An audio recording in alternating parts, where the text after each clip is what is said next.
Avant de plonger dans les fondamentaux de cette vidéo, il est important de comprendre la grande différence entre les univers masculins et féminins. L'univers féminin est vaste et complet, avec des caractéristiques et des coutumes uniques inhérentes à chaque individu dès la naissance, sans choix. Par exemple, lorsqu'un ami invite quelqu'un d'autre à un barbecue de quartier, l'un d'eux peut se soucier de détails comme assortir ses chaussures à son short, choisir ses boucles d'oreilles, décider si un chemisier est neuf ou usé, se maquiller, se coiffer, choisir ses bagues, etc. À l'inverse, dans le monde masculin, si un ami invite quelqu'un à un barbecue, il enfile simplement un short, prend son portefeuille et son téléphone portable, enfile des tongs ou des baskets, jette son t-shirt sur son épaule, s'arrête à l'épicerie la plus proche, achète une caisse de bière et 15 minutes plus tard, il est au barbecue. Pendant que la femme se prépare, elle considère tous les aspects de l'univers féminin. Avant de porter un jugement, il est important de comprendre que les hommes et les femmes ne pensent pas de la même manière. Ce n'est pas une question de bien ou de mal, c'est simplement différent. L'univers féminin est une galaxie de détails, de sensations, de planification et d'émotions. Dès leur plus jeune âge, les fans apprennent, assimilent et vivent une routine marquée par des choix qui passent souvent inaperçus. Chaque vêtement affirme une identité. Chaque détail de leur look est une forme d'expression. Elles ne se contentent pas de s'habiller, elles créent une ambiance. Le maquillage n'est pas qu'une question de vanité, c'est une identité. La bonne boucle d'oreille ne se choisit pas au hasard, c'est une extension du corps. Si vous rencontrez des difficultés relationnelles ou que ce sujet vous intéresse, je vous présente le livre « Le secret d'une connexion durable ». Il peut vous inspirer pour améliorer votre relation, voire la rendre indestructible. Cliquez sur le lien dans la description de cette vidéo et obtenez la vôtre pour seulement 17 €. En revanche, dans l'univers masculin, les choses ont tendance à être plus directes. Une invitation à sortir est presque automatique. Un changement de vêtements en quelques minutes, un portefeuille en poche et tout est prêt. Pas de répétition, pas de dilemme, pas de liste de contrôle. C'est pratique, objectif et rapide. La logique est généralement fonctionnelle, sans trop de couches. Bien sûr, les approches sont différentes, mais l'essence reste la même. Imaginez une scène.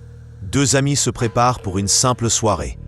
L'une se demande si ce chemisier a déjà été porté sur les dernières photos Instagram. L'autre hésite entre talons et baskets décontractées. Le rouge à lèvres est-il adapté à l'ambiance et le parfum est-il trop léger? Pendant ce temps, deux amis du même âge, avec la même destination, décident en 3 minutes. C'est parti, et c'est tout. Et non, cela ne signifie pas qu'un univers est plus complexe ou meilleur que l'autre. Cela signifie simplement que chacune vit selon son propre code de conduite émotionnelle et sociale. Les femmes doivent composer avec des attentes qui, souvent, ne s'imposent même pas, mais qui font partie intégrante du voyage. Les hommes naviguent souvent dans une mer où la simplicité est la règle, non par manque de profondeur, mais parce que la plupart des hommes manquent de vanité. Mais ce n'est pas une règle générale. Les disputes et les séparations naissent souvent de ce genre de situation. Mais si le respect prime et que nous pouvons prendre le temps de réfléchir aux raisons pour lesquelles l'autre a pris telle ou telle décision, ne pouvons-nous pas éviter ce conflit? Le renoncement par l'amour engendre la compréhension, mais celle-ci n'aura de sens et de fondement que si les deux parties sont prêtes à changer. Renoncer à l'amour, c'est comme une balance. Si un seul côté pèse, l'équilibre est rompu. Imaginez une représentation romantique. Au milieu des différences entre hommes et femmes, entre des univers parallèles qui se croisent chaque jour, il existe quelque chose qui peut tout unifier, tout transformer et tout sauver. L'amour. Mais pas l'amour idéalisé des films et des contes de fées. Le véritable amour, celui qui renonce, qui cède, qui comprend. Parce qu'aimer, simplement ressentir, c'est choisir chaque jour. Choisir de rester, même quand il serait plus facile de se détourner. Choisir de comprendre quand l'orgueil veut parler plus fort. Combien de relations se détériorent à cause de petites frictions qui s'accumulent silencieusement, à cause d'un manque de communication ou d'un manque de réflexion sur les raisons de cet acte. Parfois, ce qui manque, ce n'est pas l'amour, c'est la compréhension, c'est le respect, celui d'essayer de voir l'autre avec les yeux de l'âme et pas seulement avec ceux de l'esprit. Car chacun a sa propre histoire, ses propres peurs, ses propres limites et sa propre façon de gérer la douleur. Et au milieu de tout cela, l'ego refait souvent surface, exigeant d'avoir raison. Mais dans une relation, abandonner ne signifie pas abandonner. Il s'agit de faire preuve d'amour inconditionnel. Alors, avant de mourir à force d'insister, avant de prononcer des mots blessants, avant de tourner le dos et de claquer la porte, demandez-vous, cela en vaut-il la peine ? Ne puis-je pas essayer de comprendre au lieu de juger ?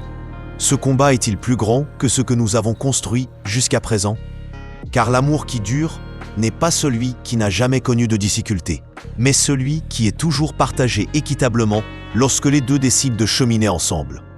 Même, abonnez-vous, aimez et partagez cette vidéo pour aider davantage de personnes à améliorer leurs relations. Et n'oubliez pas de télécharger votre livre « Le secret d'une connexion durable » dans la description de la vidéo.